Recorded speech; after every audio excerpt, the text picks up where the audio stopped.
Hello বন্ধুরা, কেমন আছো তোমরা সকলে? আশা করি সকলে ভালো আছো, আমিও ভালো আছি। আজকে ভিজিয়ে দিয়েছি বিউলির ডাল। বিউলির ডালটা ভালো করে মানে ধুয়ে নিয়েছি।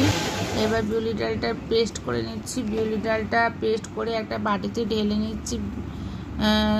আর দেখো, বিউলির ডালটা খুব ভালো করে মিহি করে পেস্ট করতে হবে। আর এই বিউলির ডালের মধ্যে আমি একটুখানি চালের গুঁড়ো দিয়েছিলাম, সেটা তোমাদের দেখানো হয়নি। আর বিউলি ডালটা ভালো করে ফ্যাটানো হয়েছে কিনা সেটা দেখার জন্য দেখো, একটা কাপে বা বাটিতে একটু জল নিয়ে নেবে। জলের যদি ব্যাটারটা ভাসলে ভাববা যে ভালো করে এটা মানে করা হয়েছে। এবার একটা আমি কড়াই বসিয়ে দিয়েছি। কড়াইয়ের মধ্যে দিয়ে দিয়েছি 1 কাপ চিনি, আর সঙ্গে 1 কাপ চিনির মধ্যে 1 কাপই জল দিচ্ছি আমি। আর দেখো, 1 কাপ চিনি ভালো করে মেপে নিতে হবে। আর 1 কাপ জল দিয়ে দিলাম। এবার এটাকে ভালো করে শিরা তৈরি করে নেব।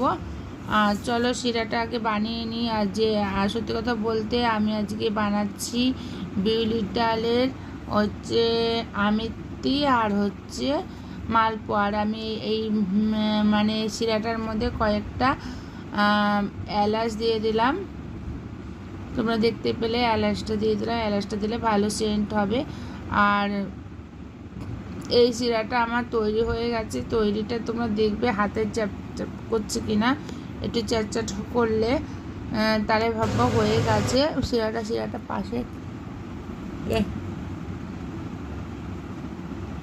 গ্যাসে সরিয়ে দিলাম। এবার এর মধ্যে আমি একটা ফ্রাই প্যান বসিয়ে দিয়েছি। ফ্রাই প্যানের মধ্যে আমি দিয়ে দিলাম খানিকটা দেশি ঘি। আর দেশি ঘিয়ের মধ্যে আমি ভাজবো আজকে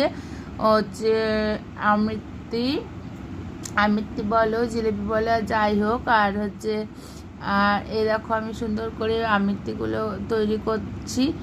আর হ্যাঁ, সত্যি কথা বলতে প্রথম আমিও পারতাম না আমিত্তি তৈরি করতে। প্রথমে আমার কয়েকটা খারাপও হয়েছে, কিন্তু পরে দেখো পারফেক্ট এই তৈরি হয়েছে। আর আমার আমিত্তিগুলো সরু সরু হয়েছে, কারণ আমি একটা বোতলের মুখে ফুটো করে সেইটাকে দিয়ে করছিলাম। আর আমি এখানে খানিকটা মালপোয়াও ভেজে নিয়েছি। দেখতে পাচ্ছ তোমরা আবার ভাবছো জিলিপি করতে করতে হঠাৎ এগুলোর উপর কী হচ্ছে। এগুলো হচ্ছে মালপোয়া, বিউলির ডালের মালপোয়া।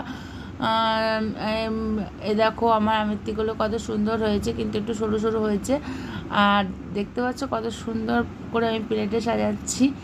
আর সত্যি কথা বলতে খেতেও খুব ভালো হয়েছিল।